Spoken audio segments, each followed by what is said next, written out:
Reduce the temperature. Then what do we do? Reduce the pressure. Then what do we do? Reduce the temperature some more, right?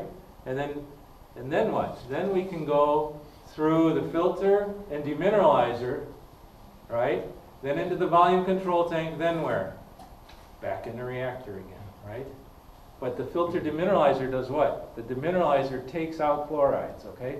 So all the time we're taking out silica and chlorides, especially those two, from the reactor coolant system. So we keep them low by always cleaning up the water and always putting in very clean water. What about oxygen? How do we get oxygen in the reactor coolant system? We make it all the time. Where do we make oxygen? Where do we make oxygen in the reactor coolant system? In the reactor core. I thought we were making energy in the reactor core. How do we get oxygen in the reactor core? What do we have? Lots and lots and lots of in the reactor core. No, radiation. You don't want to be in there. It'll kill you in 2 seconds, right? There's lots of radiation, and we have a fair amount of water too. And what happens when radiation hits water? Gamma rays. The hydrogen and the oxygen say, hasta la vista, baby. They separate, right? Now I got oxygen. What's the oxygen want to do? It wants to make stress corrosion cracking. What do I do about that? Tell them, go find your hydrogen and get married again and make water again? We got to have a lot of extra partners for that oxygen, so it can easily find another hydrogen right away. So we make extra hydrogen. How do we get extra hydrogen in the reactor coolant system? We inject hydrogen. Well, we dissolve hydrogen in the water. It's not exactly injection, but we have hydrogen above the water in the volume control tank. So it's always at a saturation level between that hydrogen pressure and the water. So if the water gets low on hydrogen, it diffuses in automatically all the time. Okay? So we always maintain hydrogen, extra hydrogen from the volume control tank. So that recombines with the oxygen. The oxygen only has to travel 10 centimeters out of the core, and it's all recombined. If we have enough hydrogen, the oxygen doesn't travel very far and it recombines. Okay?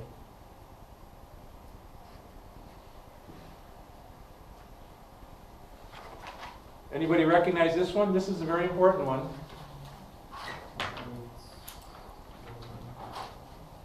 Red zone is good or bad?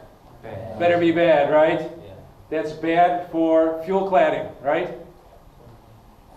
So, this is boron. This is a lot of boron and a small amount of boron. This is lithium, right? So if we have a lot of boron, what do we have to do? If we have a lot of boron and no lithium, what do we have to do? Add lithium until what? Until we get out of the red zone, right? But if we're way over here, very high boron, we can't get into the green zone. We can only get into the yellow zone, right?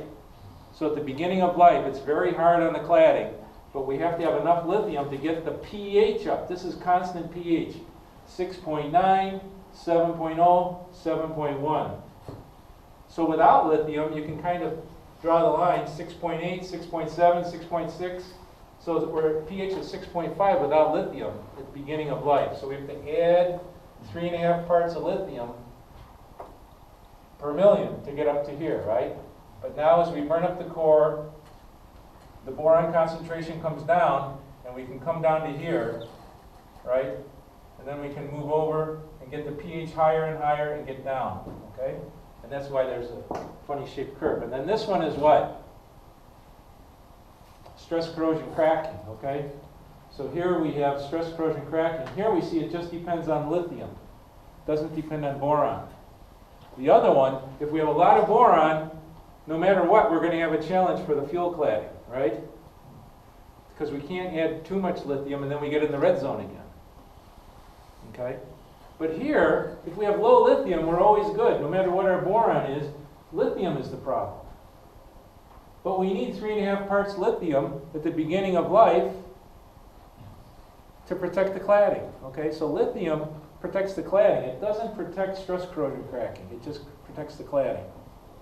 Okay?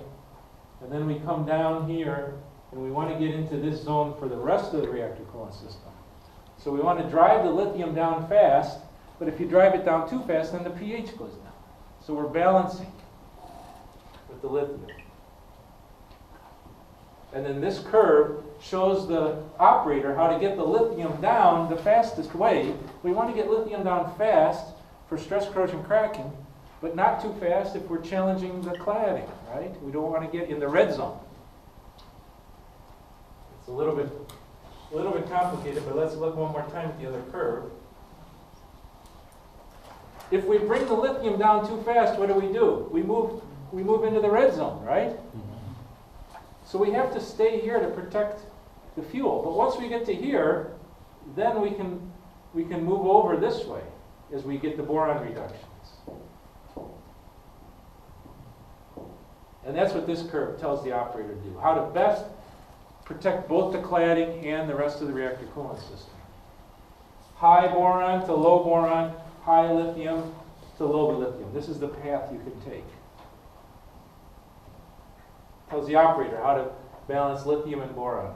What does this do for us? Monitors back with a grid system, right? We measure the thickness using ultrasound. And then what do we call this? Weld overlay, right? What do we worry about in this region? Radiation. Neutron embrittlement, right? This is the belt line around the core, up and down. We make this cylinder out of one solid forging. So we don't have any welds. Welds are more of a problem. And what's that? That's the capsule that has the specimen inside. Where do we put that? In between the core and the vessel. We put that right in there. Okay? And finally, what's this? We said, yeah, PT curve. When we're low temperature, what do we want? Low pressure. We better be inside this zone. We better not be up here. Low temperature, high pressure, that's bad. We could have brittle fracture. So the operator has to operate within this curve, okay? There's one curve when he's heating up, and a different set of curves when he's cooling down.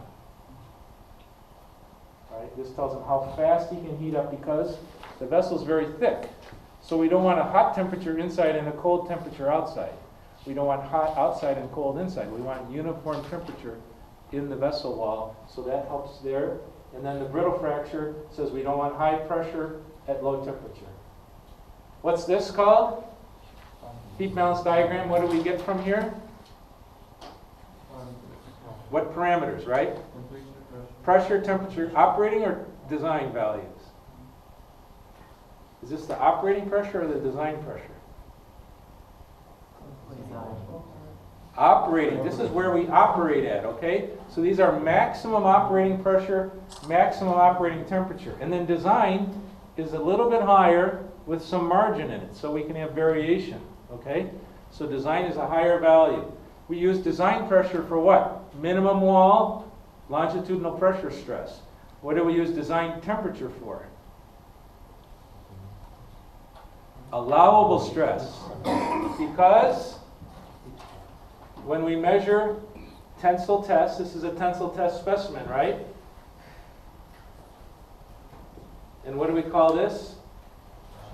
Sharpie test, right? Sharpie impact test. And this is what kind of fracture, and this is what kind of fracture. One's ductile and one's brittle. Which one is, what's this one? Ductile, because we have elongation, right? We have deformation before it fails. Here there was no deformation, it just failed. Like ceramics, right?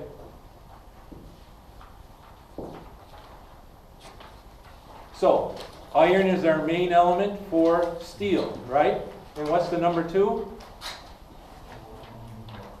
Chrome? Well, carbon, for carbon steel. And then we like chrome for corrosion resistance. And we like nickel for even more corrosion resistance. And then there's a whole bunch of other ones, right? We won't worry about those. They all have different properties. Anybody know what tungsten does? If we put in tungsten, what does that do? Really helps strength at temperature. You think tungsten is in a light bulb, right? So it operates very, very hot. So we put a little bit of tungsten in the steel. It really helps the strength going out to very high temperatures. And then we're running out of time, so I'll go fast here. We have this chart. I don't expect you to memorize it, but know that there's metallic and non-metallic. And then ferrous is iron. We don't really use that much in steel. Stainless, intermediate, and carbon steel, and we have different strengths. Okay? What is this? It's plate pipe, welded plate pipe. So we roll it into a cylinder and weld it before we did the welding, right? And we use that where? Like main steam, big diameter pipes. Small diameter schedule pipe is usually seamless, okay? We don't weld that, it's too much work. And then failures, vibration is number one, and we mostly have to make sure we don't have a problem at the startup time. FAC is almost completely material selection. Operators can't do anything about FAC. They're stuck with the temperatures and the flows they have to make the power. Okay, designer can control velocities. Stress corrosion cracking, again, is a material. There it's not so much getting the right chrome or nickel in, it's all the processing steps, so we don't have sensitized material. You can make the same material but have a little bit difference in the steps, and one will be very sensitive to cracking and one is insensitive to cracking. Mostly related to residual stress, okay? And then water hammer is almost all in the design. It's how we design, how fast does the valve close, and those kind of things. That's it. So, homework 4 was posted today.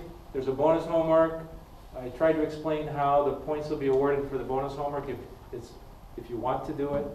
And the test will be Tuesday, and it'll be mostly multiple choice, that kind of thing. So.